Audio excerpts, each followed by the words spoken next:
Well, John Shire and the men's basketball team are red hot right now, but the same can be said for Kara Lawson and the women's basketball team. They're getting the job done.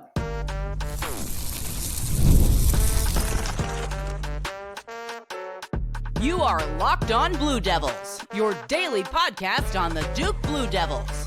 Part of the Locked On Podcast Network, your team every day.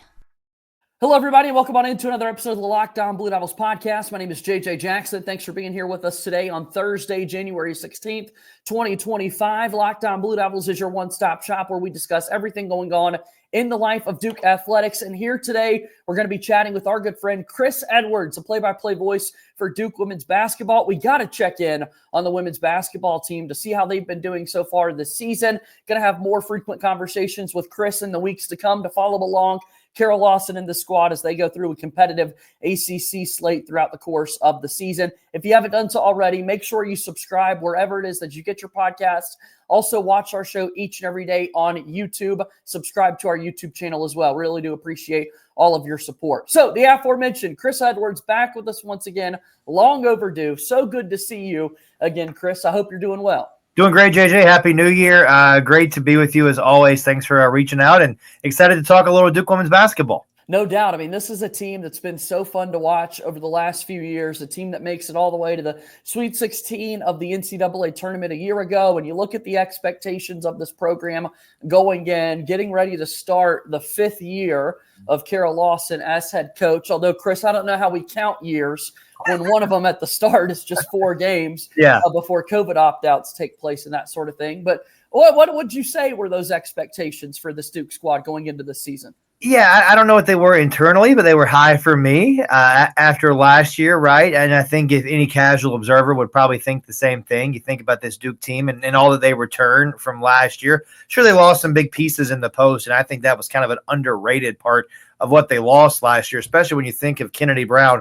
And you look at Kennedy's numbers, and you're saying, well, Chris, she didn't average double figures or double-figure reboundings.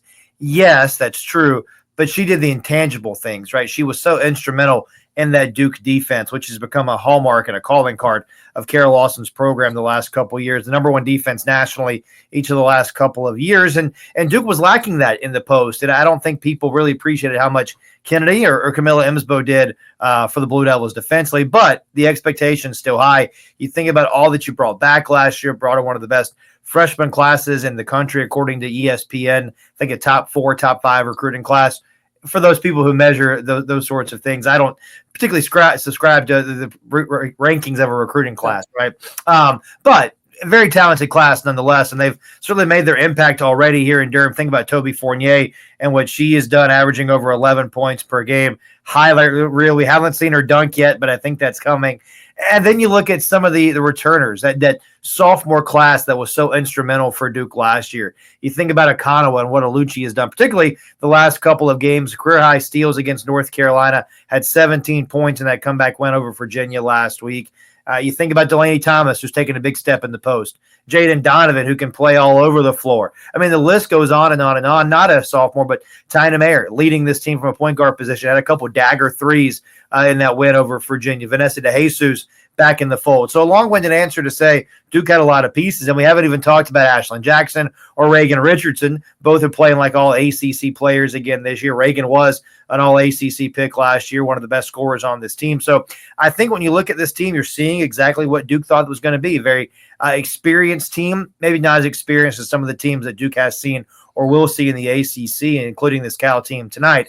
But nonetheless, the Blue Devils pretty experienced. They bring a lot back, and they played a really tough schedule. And I think that non-conference schedule where the Blue Devils went all over the country, played some quality opponents. I think right now the number 2 strength of schedule nationally for Duke, a top 10 net, and I think that's going to pay off when we get to Selection Sunday. All right, so let's look at this team right now and where they sit within the women's basketball picture of things, Chris. And as you lay out, we're midway through January right now, so still some time left before March really creeps up. But we know it's going to fly by very quickly, and we'll be in March Madness before we know it. So when we simply look at those numbers and you see a 13-4 start for Duke, 4-1 in ACC play so far this year, perfect inside Cameron Indoor Stadium. What is it about that jumps out to you when you look at the season thus far. Is it the toughest strength of schedule, like you were mentioning a moment ago, taking care of the home court? What has it been about the start of this year that's kind of defined Duke women's basketball? I think it can all be true, right? I think the non-conference schedule has really helped this team. I mean, you think about what Duke did non-conference and where they went. They went out to South Dakota State and played a Jackrabbits team that's perennially in the NCAA tournament. They're going to win their league again. They went on the road and played Liberty. Liberty's picked to finish top 2 or 3 in their league. You go to Vegas, you take on 2 top 10 teams in Kansas State and Oklahoma. What a thrilling game that was against Oklahoma. It'll be able to win it in overtime. And then some of the other non-conference games Duke had at home. Belmont, who's probably going to win their league. Columbia, who could win the Ivy. I mean, the list goes on and on. So Duke has not seen anything yet that they haven't already seen, right? Like you get into the ACC, and everybody knows everybody so well. You know what each other's going to run. You know their styles. But Duke's seen all this already going through that tough non-conference schedule. That's what Coach Lawson has said she wants to do, play these tough non-conference games, let her team get battle-tested, let her team get this experience in the early part of the season so that way they're prepared for the ACC. And Coach talks about it all the time, too, how important it is to protect your home court, especially now in this new-look ACC with the addition of Cal and Stanford and SMU. And I know that Stanford's off to kind of a slow start in the league, but it's still Stanford, right? And then Cal, 16-2 or something like that, 4-1 in the league, one of the best three-point shooting teams in the country. I mean, to win these games every night, you're just so thankful to win at the end of the night, and you don't take it for granted. And I think sometimes it's just more of a relief to win, right? Like you're just, we got through another one because this league is so good. And so you got to protect your home court because as hard as it is to win at home, it's even harder to go and win on the road. I mean, we've seen that already for Duke this year. That back and forth game they lost in overtime at North Carolina had to come from 9 down at halftime, 10 down in the second half to beat Virginia. So winning on the road is extremely difficult in this league. So to your point, JJ, you got to protect home court, and the Blue Devils, to your point as well, have done that very nicely this year. Okay, so they've got Cal coming up a little bit later tonight. I want to get into that in just a moment, but still talking about the season thus far as a whole. Basketball observers across the country, heck, across the globe right now, Chris, are talking about a player in Durham whose name is Cooper Flagg on the men's side of things and the regard that he had coming into the season. We mentioned recruiting a little bit earlier. To the same token, in so many ways, so many people going into the year, we're talking about Toby Fournier and getting to play for Duke women's basketball. If people have never heard this name before, shame on them first and foremost, but a lot of hype around her, another standout freshman on the women's side of things. She's been so good, JJ, in so many ways, and I think you can see her maturation most on the defensive end, how far she's come on the defensive end of the floor. Listen, it's such an adjustment for anybody going to play high school basketball, whether you're playing in the States or playing in Canada. It's such an adjustment to go from that to playing at the highest level in college, and that's what the ACC is. You could make an argument it's the toughest basketball conference in women's basketball this year. SEC, Big Ten, they're in the conversation as well, right? But Toby has been so good. I mean, what a 4 or 5 20-point games already, a 2-time ACC Rookie of the Week, 3 20-plus point games already this year. I mean, it's just to watch her take over a game as she has at times this year has been so remarkable. And, you know, since I've been covering Duke women's basketball, this is my 9th year. I can't remember an impact freshman from a post position like this that Duke has had. You probably have to go all the way back to maybe Azare Stevens, and that was a little before my time. Obviously, Elizabeth Williams at Azare was after that. But, yeah, I mean, just how impactful Toby is, and to be able to do it with all the hype surrounding her too, right? Because she came in, everyone saw the Twitter videos or the Instagram videos or TikTok where she's doing all these dunks and everything. It's probably coming. I thought she was going to dunk a couple times already this year. But, yeah, JJ, I mean, shame on you if you haven't heard about Toby yet. It's worth the price of admission. Come on out and watch this team play because you know what? It's not with this group, right? It's not just one player. It's not just one superstar like maybe you see for some other teams, right? It's really a team, and that's what Duke is all about. I mean, Duke's top 10 nationally in bench points per game. So whether you start the game, it doesn't really matter. It matters who finishes the game, and Coach talks about that a lot. Even the game on Sunday at UVA where Duke just found a group of 5 that was working together, and Coach kept riding that group, and it worked out great for the Blue Devils at the end of the day. Without a doubt. All right, so talking about this women's basketball team and the run that they're on, we've got this game coming up against Cal a little bit later tonight. It's the California swing, so to speak, for the Blue Devils, although they get to be within the friendly confines of Cameron Indoor. So we'll do that after we take this first quick time.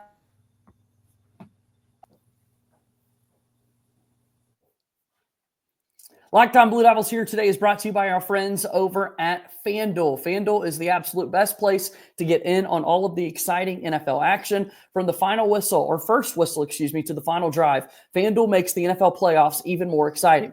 Right now, new customers can bet $5 and get $300 in bonus bets if you win your first bet. That's $300 to keep the action going.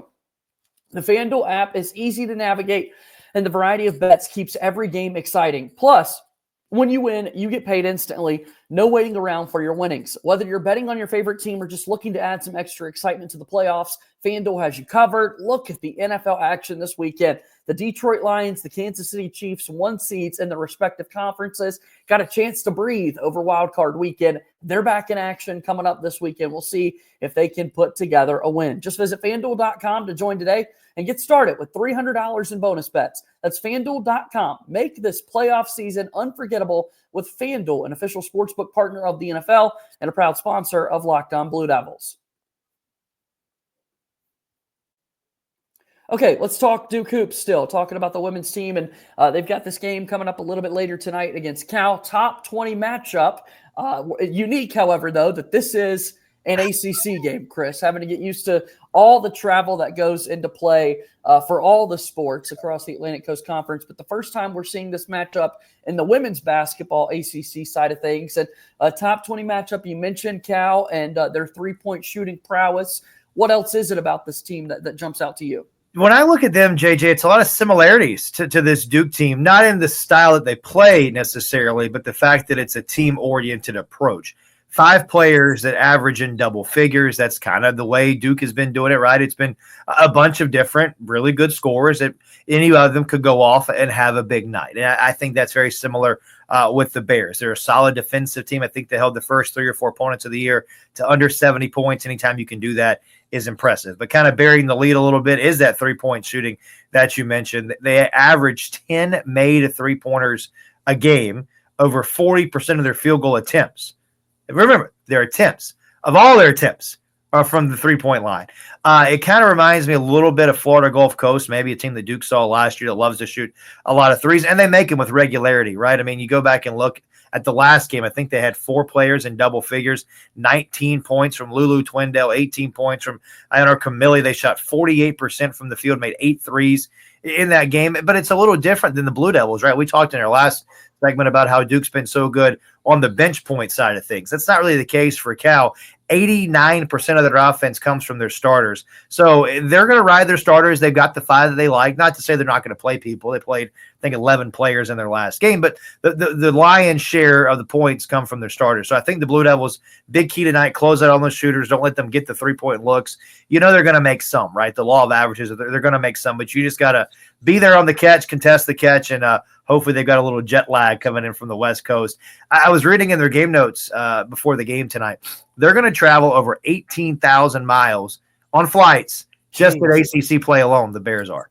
Jeez. Man, yeah. In perspective, doesn't it? No doubt about that. So a good one tonight between these two teams. And then another California team comes into Cameron on Sunday as we kind of take a look at now that we're in ACC play, this team's going to get accustomed, so to speak, to the Thursday-Sunday swing that you get in the women's basketball game. So that's got to be something that now you can kind of get into a rhythm and a routine in that. And it's a Stanford team that, man, the game we saw last year was not an ACC game, but it was played in early November. It was a game that Duke ultimately lost by 3 in overtime, but an instant classic. And now, Chris, to your point, it's a game that, hey, somebody's going to pick up an ACC win. Somebody's going to pick up an ACC loss come Sunday. Yeah, and to be honest, I haven't looked a ton into Stanford yet. Still focused on Cal for tonight. Sure. But I can tell you that this is a much different team than the one that the Blue Devils saw in Palo Alto last year. Cameron Brink, who was a star on that team, is now in the WNBA. Obviously had some injuries, but she is going to have a great career in front of her. Kiki Iriafen, who was such a dynamic kind of 3-4 there for Cal, she's transferred on. I think she's at UCLA now. So it's a much different Stanford team. Tar Vanderveer, no longer the head coach, the longtime head coach of Stanford, the all-time winningest coach in basketball history. She is now gone, retired, and Kate Pay is her assistant. So it was her assistant, is now the head coach.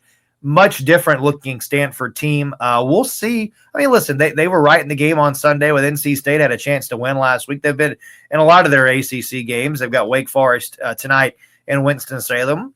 You look at the records and, okay, maybe Stanford should be able to win, although Louisville really struggled in Winston-Salem earlier this year. So that's the thing about this league is just how difficult it is on a nightly basis. I mean, look at Pittsburgh. I know this is not the answer to your question, but you look at Pittsburgh last Sunday, they were down 31 points in the first half and outscored 28-0. 28-0 in the third quarter and won by 8 or 9 points. It's just wild. So you can't take a night off, and winning is hard in this league, even at home. So the Blue Devils will have to take care of business tonight and then worry about Stanford on Friday.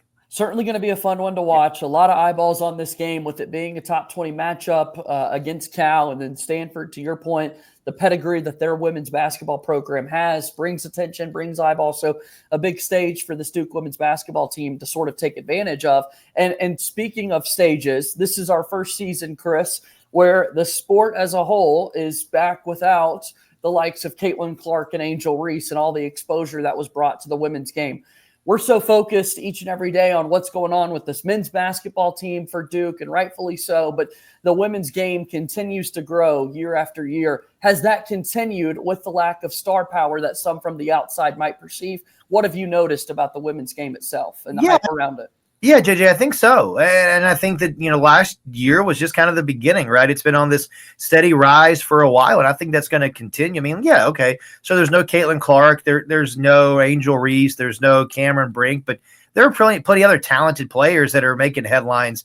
And think about Juju Watkins at Southern California, or Cardoso and Kitts and all those people that were at South Carolina, right? And you look through the ACC, and the ACC's got a ton of household names now too. I mean, look at Richardson and Jackson, even on this Duke team, who everybody kind of knows and starts to follow. So yeah, I mean, maybe there's not one superstar player grabbing all the headlines, but the numbers would tell you, the TV numbers and the viewership and everything else would tell you the game is maybe as strong as it's ever been. And I think that's just going to continue. The popularity in the game and just the way that these student athletes go there and compete every night, playing their hearts out. Yeah.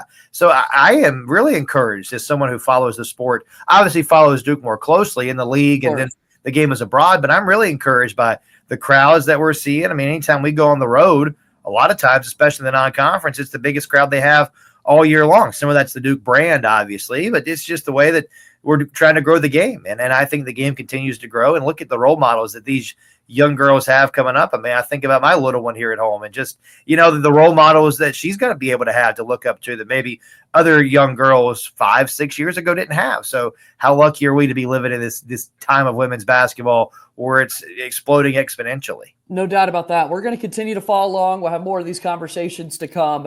So appreciative of your time as always, Chris, but I want people to get the opportunity to listen to Duke women's basketball, support you, and follow your work. What's the best way to do that? Because, again, we've got a big game coming up tonight. Yeah, appreciate that, JJ. If you're in Durham, 6:20 a.m. locally, of course, the Varsity Network app, you can download that for free. Just search for Duke Women's Basketball. And all of our games are also on Sirius XM. The channel number changes, but the Varsity Network app, search Duke Women's Basketball, best place to find us. And we look forward to having everybody with us later tonight. All right, Chris, we'll do this again sometime soon, okay? Can't wait, JJ. Thanks for having me. All right, that's Chris Edwards joining us here on today's episode of Locked On Blue Devils. Best of luck to the women's basketball team as they get in action a little bit later tonight against Cal. I love that. We'll have more women's basketball check-ins in the days and weeks to come. So thankful for Chris's time. As always, go Duke. We'll talk to you again soon. My name is JJ Jackson. Thank you and good day.